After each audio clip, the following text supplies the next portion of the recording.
نازل فرمایا، اور پھر اس کے بعد سے حضور نبی مختار صلی اللہ علیہ وسلم اپنے سب سے چہیتے اور لاڈلے محبوب جناب محمد رسول اللہ صلی اللہ علیہ وسلم پر قرآن مقدس بعد میں تھوڑا تھوڑا کر کے 23 سال کی مدت میں نازل فرمایا۔ لیکن اس مبارک مہینے میں ایک بارگی ایک ساتھ قرآن مقدس مکمل 30 پارے شب قدر کی رات میں لوح محفوظ سے آسمان دنیا یعنی پہلے آسمان پر نازل ہوا۔ پھر بعد میں اللہ کے رسول صلی اللہ علیہ وسلم پر 23 سال تک قرآن مقدس نازل ہوتا رہا۔ تو یہ بہت ہی مقدس اور مبارک مہینہ چل رہا ہے۔ ہم سب کو چاہیے کہ اس کی عظمت اور اس کی بزرگی کو سمجھیں، قرآن مقدس کی زیادہ سے زیادہ اس میں تلاوت کریں۔ روزہ جو ہے نماز کی طرف فرض ہے، جس طریقے سے نماز فرض ہے روزہ بھی فرض ہے، حج فرض ہے، زکوٰۃ فرض ہے۔ تو یہ تمام فرائض میں روزہ بھی ایک فرض ہے، اور اس روزہ کا رمضان المبارک کے اس فرض روزے کا انکار کرنے والا کافر ہے، اور جان بوجھ کر بغیر کسی عذر کے روزہ نہ رکھنے والا سخت گنہگار اور عذاب نار کا سزاوار ہے۔ اور جو شخص ماہ رمضان المبارک کا ایک روزہ بغیر کسی عذر شرعی کے، اگر عذر شرعی ہو تو کوئی مذائقہ نہیں، یعنی شریعت جس کو عذر مانے، مجبوری، یہ نہیں کہ اپنا من مانی سے اپنے من سے کوئی مجبوری بنا لیا، ایسا نہیں۔ وہ مجبوری جس کو شریعت جو ہے مجبوری سمجھتی ہے تو اسی کو کہتے ہیں عذر شرعی۔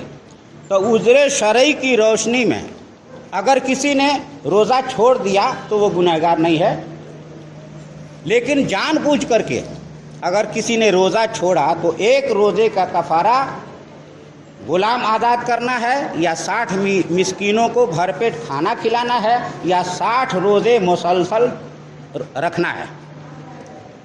تو یہ ہے ایک روزے کا کفارہ، اور اس کی فرضیت کا انکار کرنے والا کافر ہو جاتا ہے۔ جس طریقے سے نماز فرض ہے، نماز نہ پڑھنے والا سخت گنہگار ہے اور انکار کر دینے والا کافر ہے، اسی طریقے سے روزہ بھی ہے، روزہ ہے، حج ہے اور زکوٰۃ ہے۔ اللہ تبارک و تعالی ہمیں توفیق عطا فرمائے۔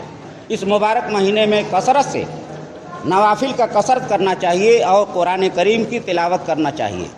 اس مبارک مہینے میں اللہ تبارک و تعالی نوافل کا ثواب فرضوں کے برابر کر دیتا ہے، اور فرض کا ثواب 70 فرضوں کے برابر ہو جاتا ہے۔ یعنی ایک نماز کوئی پڑھتا ہے تو 70 گنا اس کو ثواب عطا فرمایا جاتا ہے۔ نفل پڑھے تو فرض کا ثواب ملتا ہے، اور فرض پڑھے تو 70 فرضوں کے برابر ثواب عطا فرماتا ہے۔ اللہ تبارک و تعالیٰ اس مبارک مہینے میں رحمت کے دروازے کھول دیتا ہے، آسمان کے دروازے کھل جاتے ہیں، اور رحمت و نور کی چھما چھم بارشیں ہونے لگتی ہیں، اور جنت کے دروازے بھی کھول دیتا ہے، جہنم کے دروازے بند کر دیے جاتے ہیں، اور بڑے بڑے شیاطین اور جن جو ہے قید کر دیے جاتے ہیں۔ تو اس لیے اس مبارک مہینے کی زیادہ سے زیادہ ہمیں قدر کرنا چاہیے۔ قرآن کریم کی تلاوت سے دل کا زنگ دور ہوتا ہے، ہمارا دل بھی زنگ آلود ہوتا ہے۔ جس طریقے سے لوہا میں زنگ لگ جاتا ہے اور اس زنگ کو دھونے کے لیے لوہے کو آگ میں تپایا جاتا ہے تو لوہے کا زنگ دور ہو جاتا ہے، اسی طریقے سے ہمارے دلوں میں بھی گناہوں کا زنگ لگ جاتا ہے۔ تو اس زنگ کو چھڑانے کے لیے ضروری ہے کہ ہم قرآن کریم کی تلاوت کثرت سے کیا کریں۔ قرآن کریم کی تلاوت سے دلوں کا زنگ جو ہے دور ہو جاتا ہے۔ درود شریف پڑھی، اللہم صلی علی سیدنا مولانا محمد بارک وسلم، صلاۃ و سلام علیک یا رسول اللہ صلی اللہ علیہ وسلم۔ ہمارے بزرگان دین، اولیاء کرام، صالحین و شہداء، انبیاء کرام، یہ سب کے سب قرآن کریم کی تلاوت فرمایا کرتے تھے۔ اولیاء کرام، صالحین کثرت سے قرآن کریم کی تلاوت فرمایا کرتے تھے۔ چنانچہ ہمارے امام اعظم ابو حنیفہ رحمۃ اللہ علیہ رمضان المبارک کے مہینے میں 61 ختم قرآن کریم کیا کرتے تھے، ایک دن میں، ایک رات میں، اور ایک مہینے کی مکمل تراویح میں۔ اسی طریقے سے حضرت امام شافعی رحمۃ اللہ علیہ 60 مرتبہ رمضان المبارک کے مہینے میں قرآن کریم تلاوت فرمایا کرتے تھے۔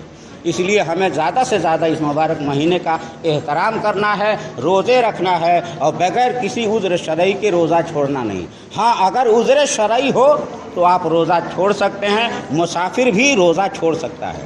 اور جو مقیم ہے وہ بھی عذر شرعی کے ساتھ روزہ چھوڑ سکتا ہے، لیکن بغیر کسی عذر کے روزہ کا چھوڑنا حرام ہے۔ اللہ تبارک و تعالی ہم سب کو توفیق عطا فرمائے اور اسلام و شریعت اور ایمان پر اس دنیا سے اٹھنے کی توفیق عطا فرمائے، آمین ثم آمین بجاہ سید المرسلین صلی اللہ تعالی علیہ وسلم۔ استغفر اللہ ربی من کل ذنب واتوب الیہ۔